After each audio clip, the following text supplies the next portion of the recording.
The current viewership of Overwatch 2 really isn't convincing, though. I know you mean that with, like, sincerity to try to be nice. But God, am I so fucking tired of seeing the random Twitter posts of someone screenshotting the Overwatch 2 viewership on a Saturday night at 1 a.m. when most people aren't streaming, and like Super's off in Variety. None of the nighttime streamers like are really streaming that. Like, there's a few, you know, but like you can, if you open the directory, you like go, oh, like a lot of the big number people, big carry people are not on. There's also no drops. There's also the fact that Overwatch, in my opinion, is much more of a casual play game than casual viewer game.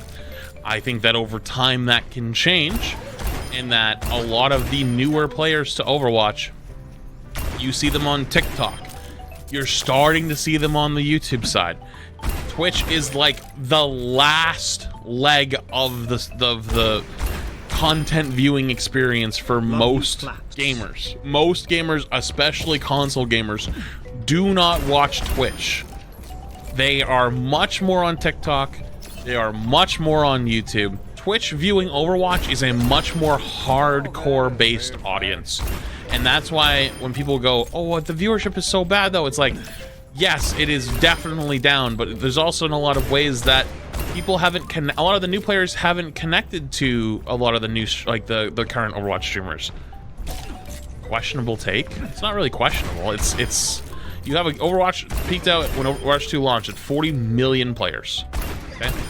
On the launch of Overwatch 2, we're not talking the beta 1, we're talking Overwatch 2. The category didn't even hit 1 million. So you had 40 million players. The category didn't hit 1 million once. But if you look through YouTube content, there was hundreds, thousands of videos with hundreds of thousands of views everywhere. And if you opened your TikTok feed, TikTok was everywhere. Like Overwatch videos were everywhere on TikTok. It's just a more casual viewing experience, and especially people don't realize how many of the new players are console players. Overwatch in the past used to be probably like 70% PC, 30% console. It's much more 50-50 now. If anything, console might actually be bigger. Like, if you're talking like overall, it might be bigger. I think it's something that will change with time. I think there's ways that Overwatch could be better with it.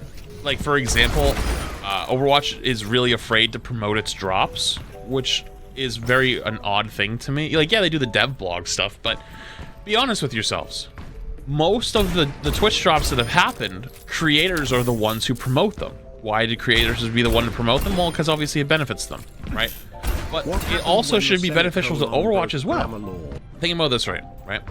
Overwatch is a free-to-play game. A lot of players on the free-to-play side complain that they don't get enough skins or they don't have enough ways to earn stuff, right?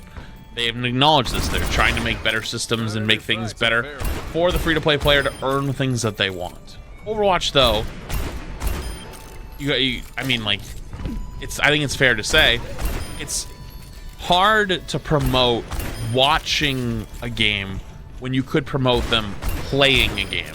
So I understand them being like, they should probably promote their drops more, because people that actually play their game, especially free-to-play players, would have opportunities to earn more stuff.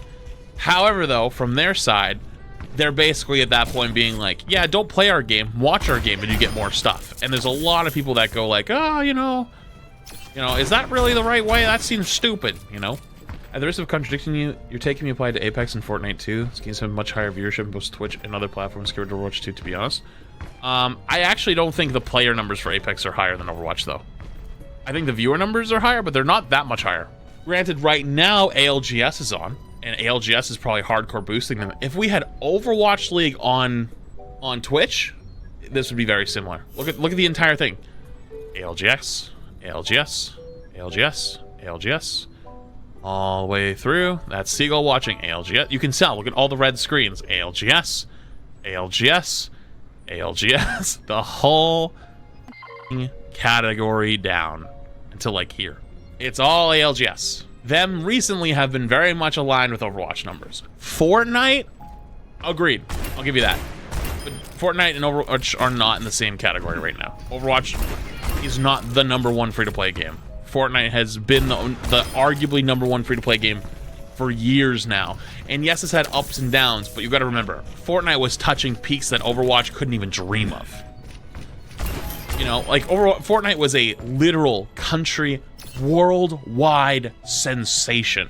Fortnite is a game that 50 and 60-year-old boomers that don't even know how to turn on their computer know what Fortnite is. Overwatch is also a 7-year-old game or 6-year-old game, and we've had a lot of changes in our game over the years. And I also think there's one last big one, PvE.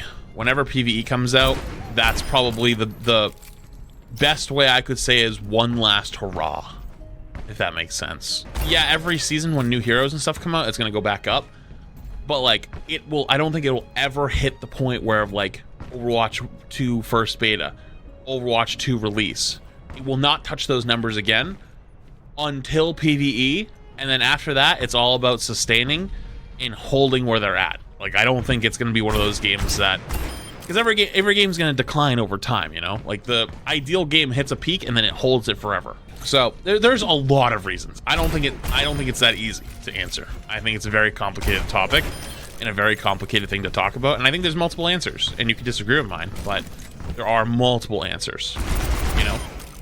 Solidum is a very interesting website. Very, very interesting website. Over the last 30 days, you see a lot of the reds, right? I mean, this is kind of normal though, because it's trending downwards. It's the end of the season. So in the last 30 days, it's had some higher peaks, but this drops. So I think drops started around this time in January. This was the Moira drops, and then obviously it comes down over time. And then I think drops ended like about here. Realistically, it ends about here, but I think it actually went a little longer. I'm not actually sure. I don't remember. But if you look at it, if you just see all the red, you're like, oh my god, it's on the down. Oh my god, it's dying. It's dying. Ah. But then if you go to like 90 days, it's still trending downward because of like the peak it was at in October. But like the point is if you look at these like in between graphs, you can see like the events that were quote unquote happening. You know, you have drops here, you have drops here. Actually, this one was drops plus the launch of Overwatch Season 2. So right here, this is December 6th. That's Season 2. And then drops started... Wait, I think drops started on that day, right? Did it start on that day? It did start on that day, actually. So drops are here. And then drops again right here. So it should have been the 25th, but it got bugged. And then it was actually the 26th. So I don't remember what this one is. Oh, you know what this is? I know what this is. This isn't drops. Remember that one, like those couple days where like every big streamer was playing Overwatch with #ad? That's what that is. That's why peaks aren't really don't matter too much. It's more about the averages. That makes a lot more sense. Winter event? But winter event doesn't have drops. Like winter event doesn't, like the small events like don't really cause a big increase in viewership. Not like that. That is a paid bump, because this one right here is the drops. But what happens if you go back even further? This is why it looks like it's on the decline. Look at how high it was at the launch just a few months ago. And then right here was the Halloween event. So like launch, Halloween event. The Halloween event actually went bonkers, dude. The Halloween event was so cool. It was so cool. That's an abnormal amount. You shouldn't consider extremities. You can though, because if you're talking about relativity, people are saying it's dying, but they're saying it's dying because they're looking back to what it was. Over time though, the reason why it's still trending down is because this still really like kind of pulls in the data. But like once you get about here, if you look from, hang on, can I do this more specifically? Like, what does 90 days take me? 90 days doesn't take me back further enough. I want to be slightly further back. Bars at the bottom. This makes it look a lot more extreme than this. This is a lot less extreme. And as you get closer and closer together, from November to now, is really not all that different. And that was a month after the game came out. A month. Yeah, there's these big peaks, but this was Season 2. This is the start of Season 2. So like for like a week and a half, 2 weeks, it goes crazy. And then there's also drops too.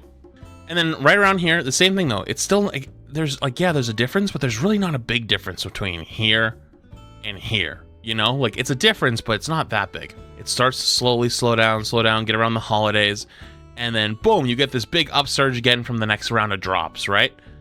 And then it comes back down, comes back down, comes back down again. Really, the trend really hasn't changed that much. It's just the drops that hyperinflate it up, back up, and then it comes back down. But it's also end of season, you know? Missed beginning of this convo, are you just saying it's averaging out? I'm saying that it's just going to keep going up and down. It's always going to go up and down. It's a seasonal-based game now. It's not dying. Of course it's coming down. But it's also 2 days off of the new season. So, do people really care about Season 2 content on 2 days before Season 3? No, people don't give a shit. We'll see in a few days when Season 3 starts. It'll probably have another upsurge again, but I don't think it's going to be that high. I think it's going to look very much like Christmas again. I think it'll look very much like this. It's going to look like this again. The big upswing. Woo. Hang on, wait for it. Right here. Drops come out, then for like a week or so, you know, drops viewers go crazy, you know, peaks don't go too high, but the average is insanely high, the gray part of the graph. And then once everyone gets their drops, even though they're still on, it stays up quite a little bit because people are still trickling and getting them. And there's also a lot of people that probably farm on alternate accounts to like farm more drops. That's my own little take. But then when the drops turn off, there's not any reason for those people that like don't actually, that just like AFK, they just leave and it comes back down again. But there's also that combined with those drop periods. So it's getting higher highs, but the swings from the highs to the lows just look bigger, if that makes sense.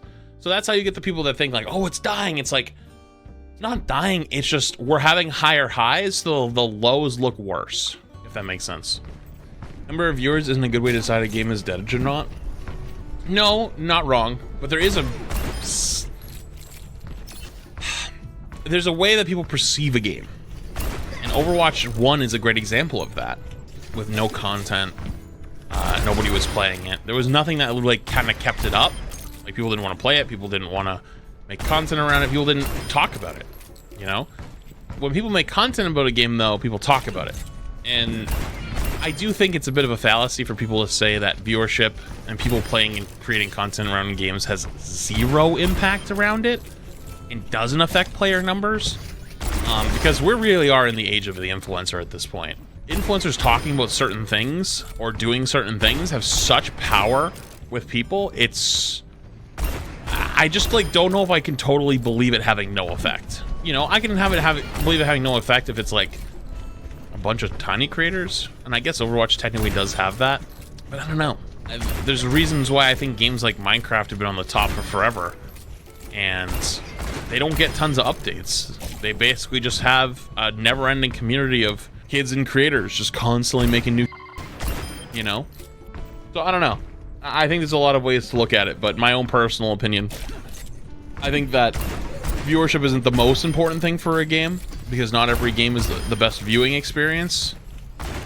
But at the same time, though, to say viewership doesn't have any leeway of how a game is performing, especially a competitive FPS game, is also kind of like a little bit out there. I feel like it's not propaganda, but kind of.